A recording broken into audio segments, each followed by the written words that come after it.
अगर हम सब चाहे छी SSB स्टूडियो और नव ऑडियो वीडियो सुनी तो हमारे चैनल SSB स्टूडियो को सब्सक्राइब करूँ और बेल आइकन का जरूर दबाओ।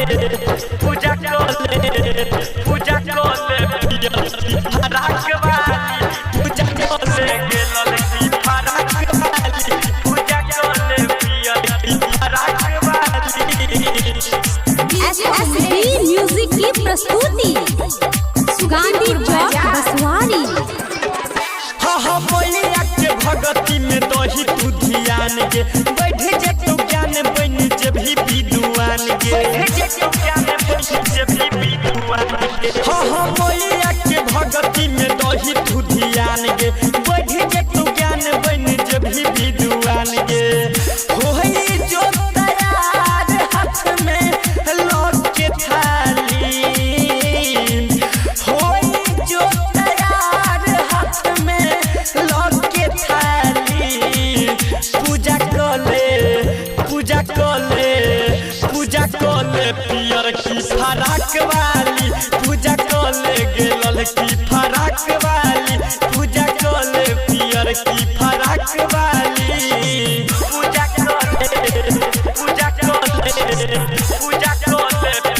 की फराक वाली कोले गेलल की फराक वाली पूजा कोले पियर की फराक वाली माई के चुनरिया हमें होई जो तू ठार गे कई दे तुम मैया जी तोरो बेहरा पार गे तोरो बेहरा पार गे माई के चुनरिया में होई जो तू ठार गे कई दे तुम मैया जी तोरो बेहरा पार गे जे तो भविष्य तोहर गोर की हाली खिल जे तो भविष्य तोहर गोर की हाली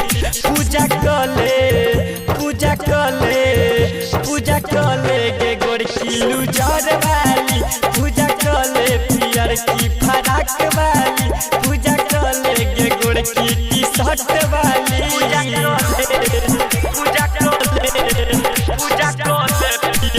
फराक वाली पूजा कोले फराक वाली पूजा कोले फराक वाली गाहा बहि छै सब देखी मैया के भजन गे दीवाना यादव छियै भक्ति में मगन गे भक्ति में मगन गे गाहा बहि छै सब देखी मैया के भजन गे दीवाना यादव छियै भक्ति में मगन गे कृपा कहि दे तो मैया बड़ी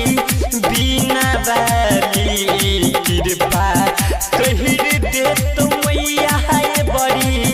बिना वाली पूजा कोले पियर की फराक वाली पूजा कोले गेलल की फराक वाली पूजा कोले गे गोर की लुजर वाली कर लेने तो गड़बड़ा। SSB रिकॉर्डिंग स्टूडियो गांधी चौक बसवारी।